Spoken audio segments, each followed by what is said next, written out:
2 Tawarikh pasal 16. Perjanjian Asa dengan Aram.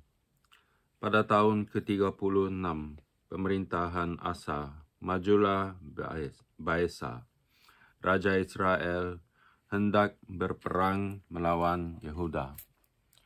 Ia memperkuat Rama dengan maksud mencegah lalu lintas kepada Asa, Raja Yehuda. Lalu Asa mengeluarkan emas dan perak dari perbendaharaan rumah Tuhan dan dari perbendaharaan rumah raja, dan mengirimkan kepada Ben-Hadad, Raja Aram yang diam di Damsyik, dengan pesan,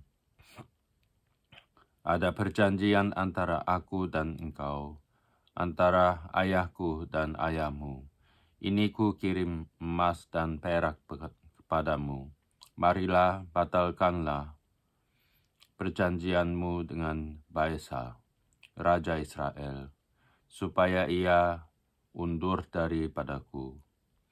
Lalu Ben-Hadad mendengarkan permintaan Raja Asa. Ia menyuruh panglima-panglimanya menyerang kota-kota Israel, dan mereka memukul kalah Iyon dan Abel-Maim dan segala tempat bekalan kota-kota di Naftali. Segala sesudah Baesa mendengar hal itu, ia berhenti memperkuat Rama. Ia menghentikan usahanya itu. Tetapi Raja Asa mengerahkan segenap orang Yehuda yang harus mengangkat batu dan kayu yang dipergunakan Baesa untuk memperkuat Rama itu.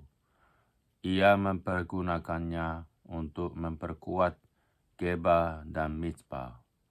Dan pada waktu itu datanglah Hanani, pelihat itu, kepada Asa, Raja Yehuda. Katanya kepadanya, "Karena engkau bersandar kepada Raja Aram dan tidak bersandar kepada Tuhan Allahmu, oleh karena itu terluputlah antara Raja Aram dari tanganmu. Bukankah tentara orang Ethiopia dan Libya besar jumlahnya? Kereta dan orang berkudanya sangat banyak. Namun Tuhan telah menyerahkan mereka ke dalam tanganmu, karena engkau bersandar kepadanya. Karena mata Tuhan menjelajah seluruh bumi untuk melimpahkan kekuatannya kepada mereka yang bersungguh hati terhadap Dia. Dalam hal ini, engkau telah berlaku bodoh. Oleh sebab itu, mulai sekarang ini engkau akan mengalami peperangan."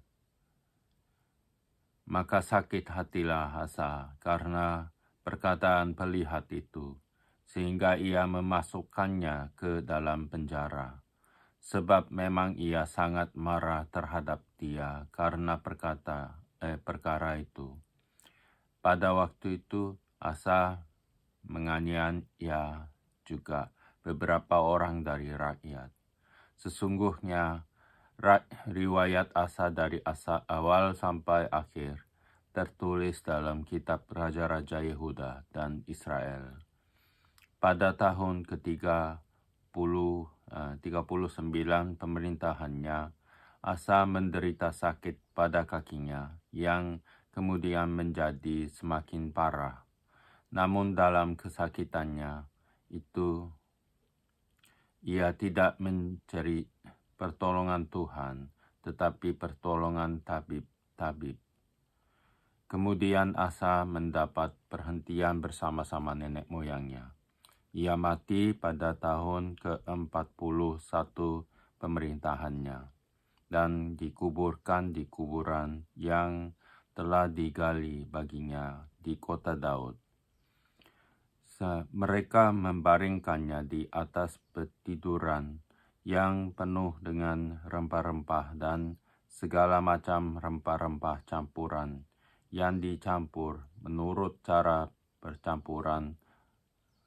pencampur rempah-rempah, lalu menyalakan api yang sangat besar untuk menghormatinya.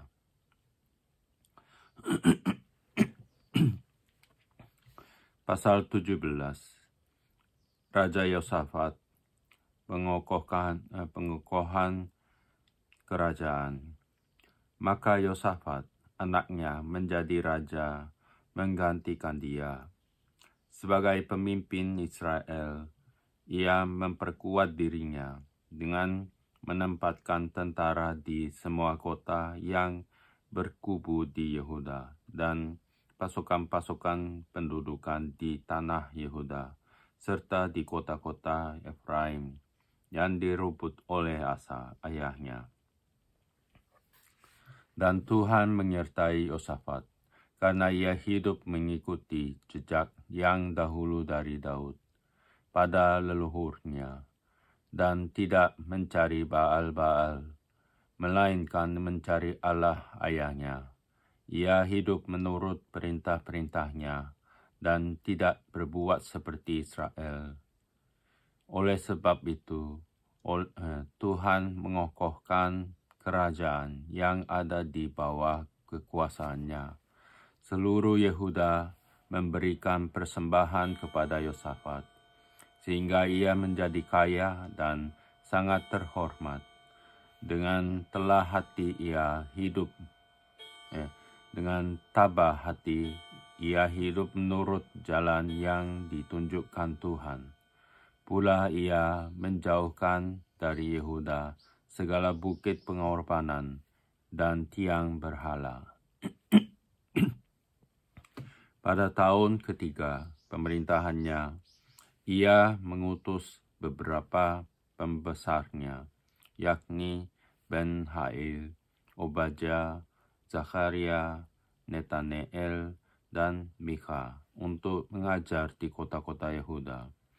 Bersama-sama mereka turut juga beberapa orang Lewi, yakni Semaya, Netanya, Zebadja, Asael, Semiramot, Yonatan, Adonia, Tobia, dan Tob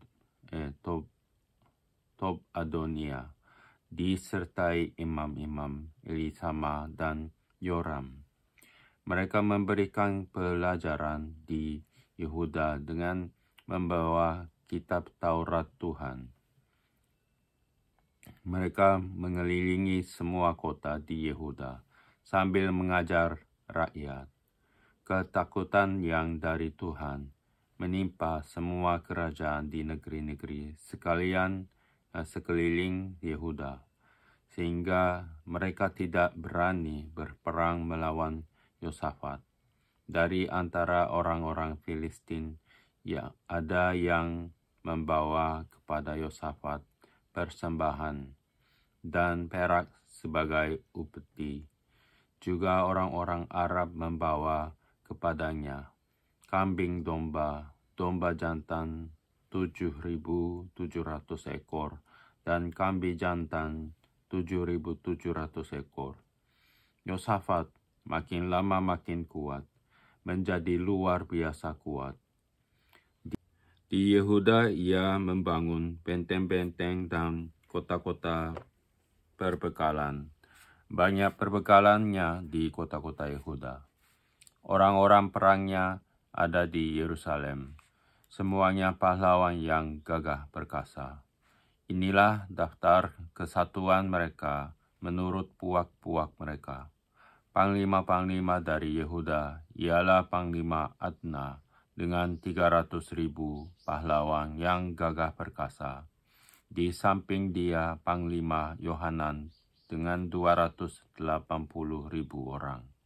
Dan di samping dia Amasya bin Zichri yang dengan sukarela telah menyerahkan dirinya kepada Tuhan dengan 200.000 pahlawan yang gagah perkasa.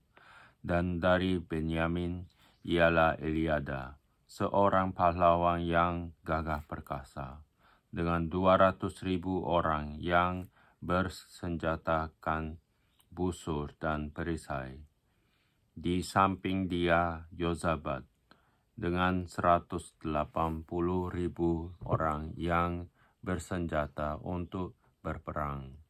Mereka itulah yang bertugas pada raja, selain daripada mereka yang ditempatkan raja di kota-kota yang berkubu di seluruh Yehuda. Pasal 18. Ahab memerangi Ramot Gilead. Nabi Tuhan berhadapan dengan nabi-nabi palsu. Ketika Yosafat kaya dan sangat terhormat, ia menjadi besan Ahab. Beberapa tahun kemudian, pergilah ia kepada Ahab di Samaria.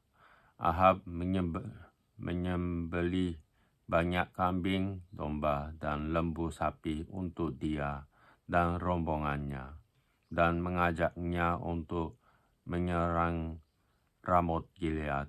Berkatalah Ahab, Raja Israel, kepada Yosafat, Raja Yehuda, "Maukah engkau pergi ke Ramot Gilead bersama-sama aku?"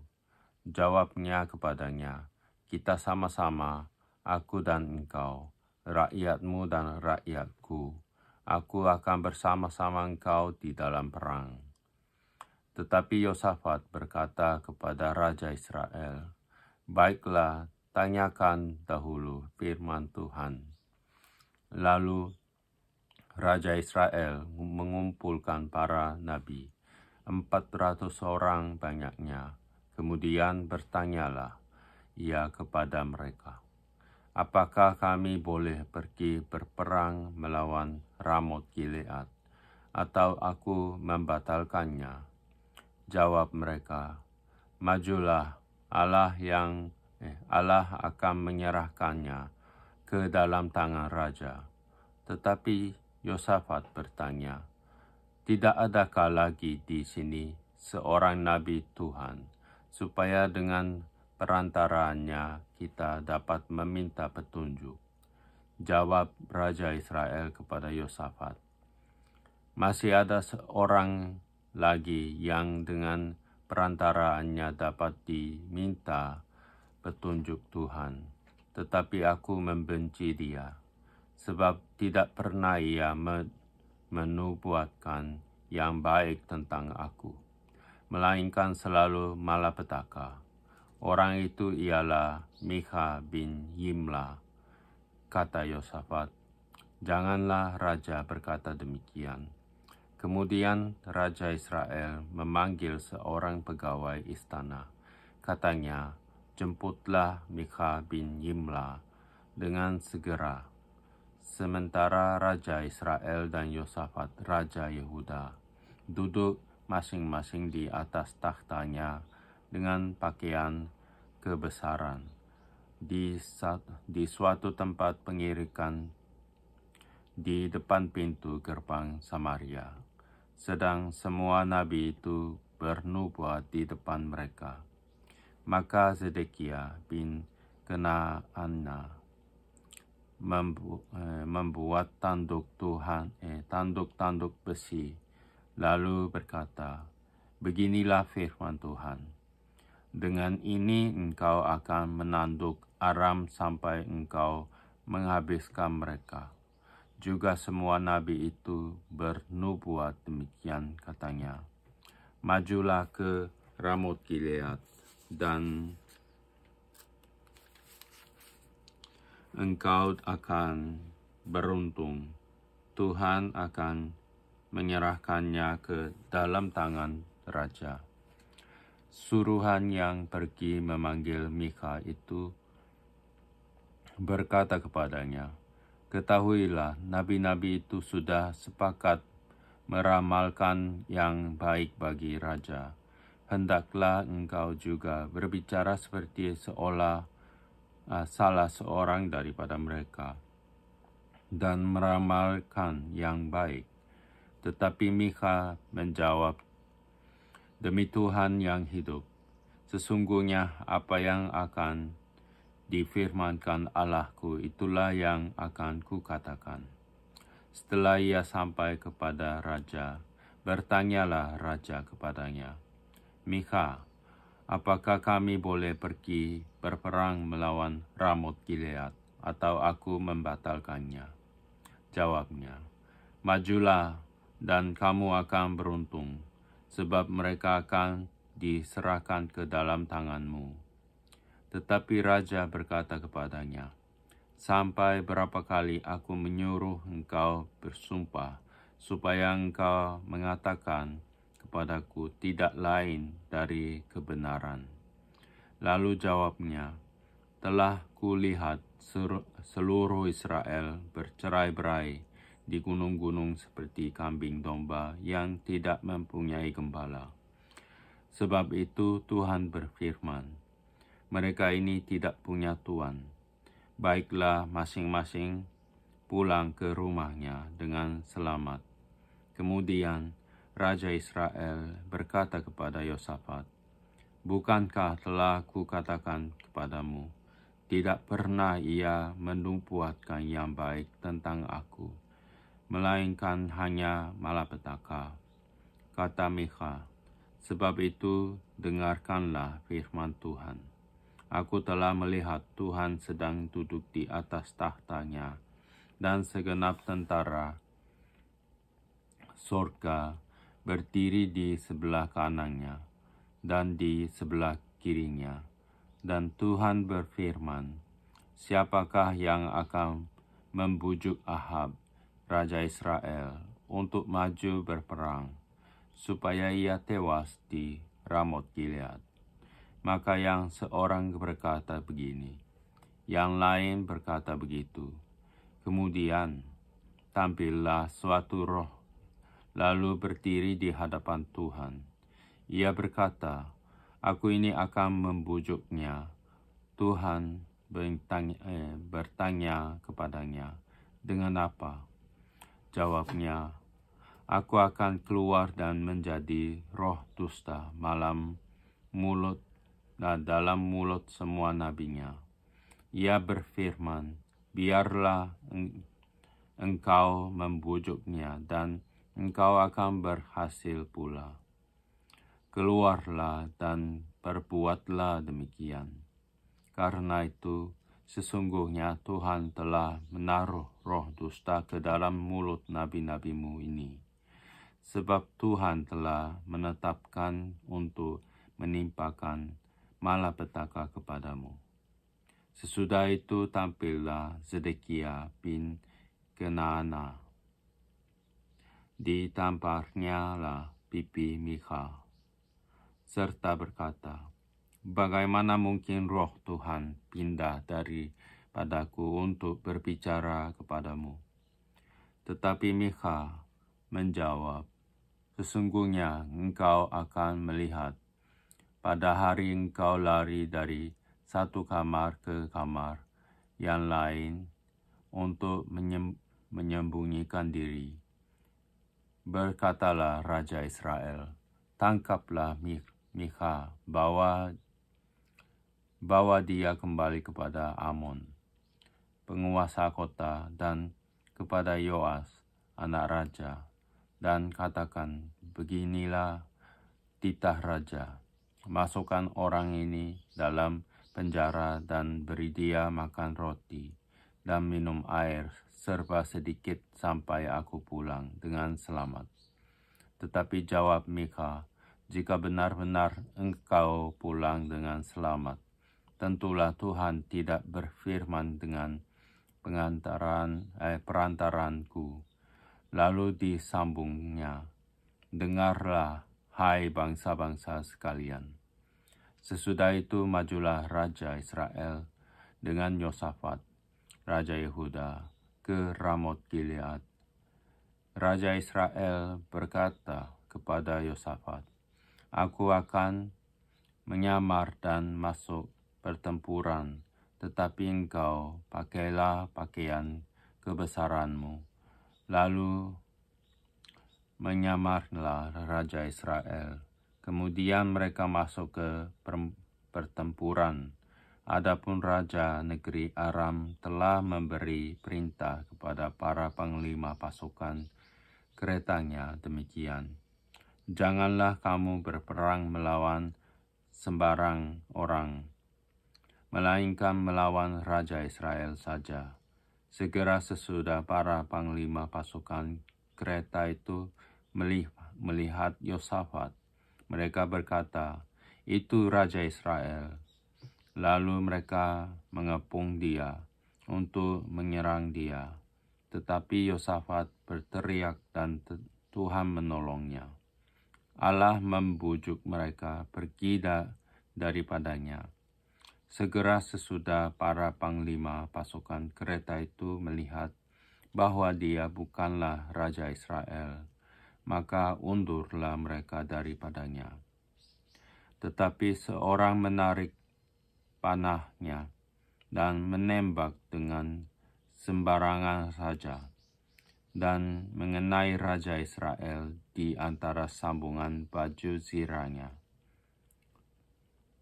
Kemudian ia berkata kepada pengemudi keretanya, "Putar, bawa aku keluar dari pertempuran, sebab aku sudah luka." Tetapi pertempuran itu bertambah seru pada hari itu, dan Raja Israel tetap berdiri di dalam kereta berhadapan dengan orang Aram itu sampai petang. Ia mati ketika matahari terbenam.